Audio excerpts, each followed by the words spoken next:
નામ જીતેન્દ્રવાળા અડતાલા આજ રોજ ક્ષત્રિય રાજપૂત સમાજની બોર્ડિંગમાં મિટિંગનું આયોજન કરેલું છે. એનો મુખ્ય ઉદ્દેશ એ હતો, ગઈકાલની જે પ્રેસ રિલીઝ થયેલી એમાં અમારા સન્માન્ય વડીલ શ્રી ભાઈઓ જ હતા સ્ટટના, પણ અમારે પ્રતાપભાઈ, ટીકુભાઈ, સતભાઈ, ટીસુભાઈ જોડે બધાને ફોન ઉપર સમાજના યુવાનોની વાત આવતી હતી કે જે આ કાલ લોકોએ ટેકો આપ્યો છે એ વ્યક્તિગત છે એમનો પ્રશ્ન, અમને કોઈને વિશ્વાસમાં લેવામાં આવેલા નથી. અને એમની એવી વેદના હતી ભાઈ પ્રતાપભાઈ કીધું, જે આપની સમક્ષ ફોટોગ્રાફીમાં નથી આવતા, અને નાના માણસની વેદના હતી. જ્યારે બેન દીકરી ઉપર આવું નામ લેવામાં આવ્યું હોય, એમને નારી શક્તિનું અપમાન થયું હોય, તો એના અનુસંધાનમાં અમારો કાઠી ક્ષત્રિય સમાજનો પૂર્ણ ટેકો છે. અને વાત કરી અમરેલી કાઠી ક્ષત્રિય સમાજે પહેલું આવેદનપત્ર અમે આપ્યું, પછી સાવરકુંડલા મુકાબે પ્રતાપભાઈને એને આપ્યું, રાજુલા, જાફરાબાદ આપવાના જોરદાર કાલના. અને આજે પણ કાર્યક્રમો છે, અમારા વડિયાનો છે કાલનો કાર્યક્રમ, અને એક ધારા અમારા કાર્યક્રમ શરૂ જ રહેશે.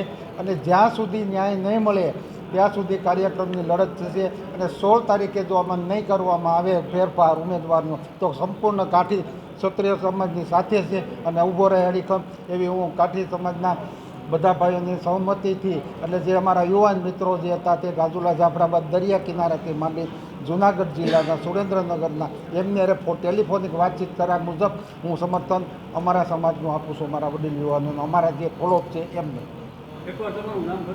મારું નામ જીતેન્દ્રવાળા, અડતાલા સ્ટેટ. અમારો સંપૂર્ણ કાઠી ક્ષત્રિય સમાજના અમે જે સ્ટેટ આવ્યા છીએ, અને અમારો જે સમાજ અમને ફોલો કરે છે એ આ આંદોલન સાથે છેક સુધી રહેશે.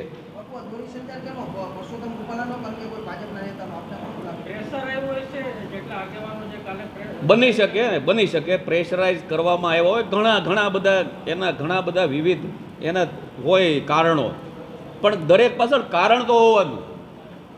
જ્યારે તમે સમાજથી વિપરીત વાત કરવા જાઓ છો ત્યારે ચોક્કસ ને ચોક્કસ વ્યક્તિગત રીતે પ્રેશરાઇઝ કરવામાં આવ્યા હોય. એટલે તે હું કહું છું કે જે આગેવાનો હતા એ અમારા વડીલો છે, અમારા જ આગેવાનો છે, પણ સન્માનીય છે, પરંતુ એનું સત્ય અર્ધ સત્ય છે, આ પૂરું સત્ય અત્યારે તમે જોવો છો. અને જે સમાજ સાથે, જે ક્ષત્રિય રાજપૂત દરબારો સાથે આઝાદી પહેલાંથી અમારા 125 રજવાડાઓ જોડાયેલા હતા, એ સમાજની સાથે અમે જ્યાં સુધી આ પ્રશ્નનો ઉકેલ ન આવે ત્યાં સુધી તન મન ધનથી જોડાયેલા છીએ.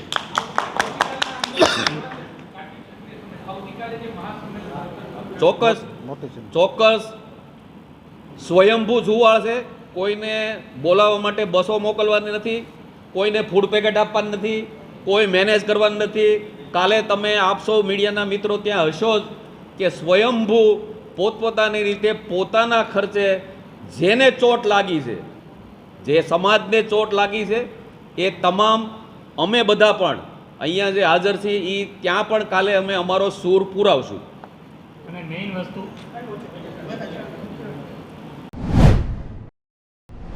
તમે કહો છો કે જે ક્ષત્રિય બહેનો રોડ ઉપર આવી છે ને એની સલામતી શું, તો તમે ઇતિહાસ જોયો હશે, ઇતિહાસ વાંચ્યો હશે, ઇતિહાસ સાંભળ્યો હશે કે ક્ષત્રિયાણી કોઈથી ક્યારેય ડરતી હોતી નથી. એના પોતાનું રક્ષણ તો ઠીક, એ બીજાનું પણ રક્ષણ કરવા સક્ષમ હોય છે. ત્યારે અમારે એની પાછળ રહેવાની કોઈ જરૂર નથી.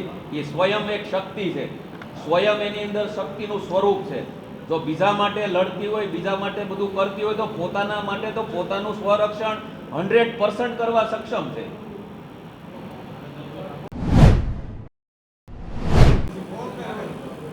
હું ભરતવાળા, મારું મૂળ ગામ વાવડી રામવાળા બાપુનું. હું રામવાળાના વંશજમાંથી આવું છું, અને એમને જેને કહેવાય ને એ પરિવારમાંથી આવું.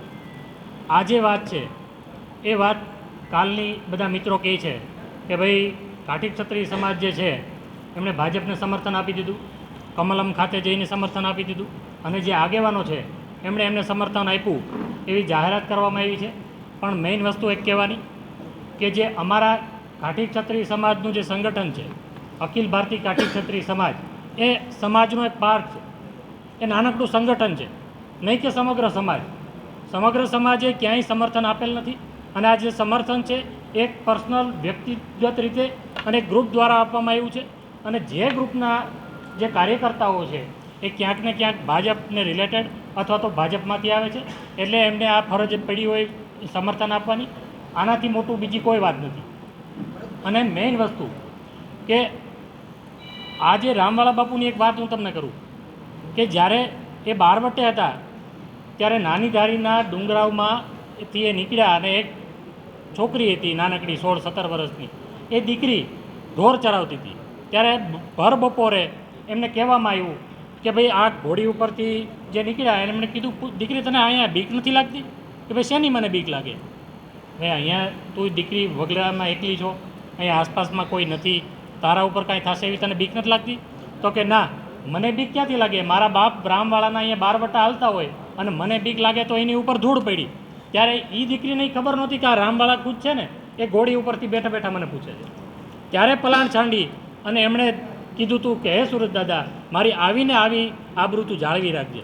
જો બીજા સમાજની બેનો દીકરીઓ માટે અમે માથા આપ્યાના દાખલા છે, તો અમારી બેનો દીકરીઓ ઉપર આંગળી ઉપાડવામાં આવે ત્યારે અમે સમાધાન કરી લઈએ, ત્યારે અમે એ લોકોને સાથે ઊભા રહી. એ ક્યારેય ન બને. કાઠી ક્ષત્રિય સમાજ હંમેશાથી એક લડાયક કોમ રહી છે અને એ રહેવાની છે. અમે ક્યાંય નમતું જોઈતું નથી ક્યારેય અને ક્યારેય જોખવામાં આવશે નહીં. આમાંથી એક જ વસ્તુ છે કે અહીંયાથી રૂપાલાની જે ટિકિટ છે એ કેન્સલ કરવામાં આવે, એમની ઉમેદવારી રદ કરી અને કોઈ પણને બેસાડવામાં આવે તો અમે ભાજપની સાથે છીએ. જો 16 તારીખે આ ઉમેદવારી કેન્સલ ન થઈ તો અમે એના આગળના સ્ટેપ માટે પણ તૈયાર છીએ, ભાજપને મૂકવા પણ તૈયાર છીએ. ભાજપ અમારા માટે સોનાની છરી છે, પણ સોનાની છરી ભેટમાં રખાય, પેટમાં ન નખાય. એટલે આ અમે ક્યારેય નહીં કરીએ.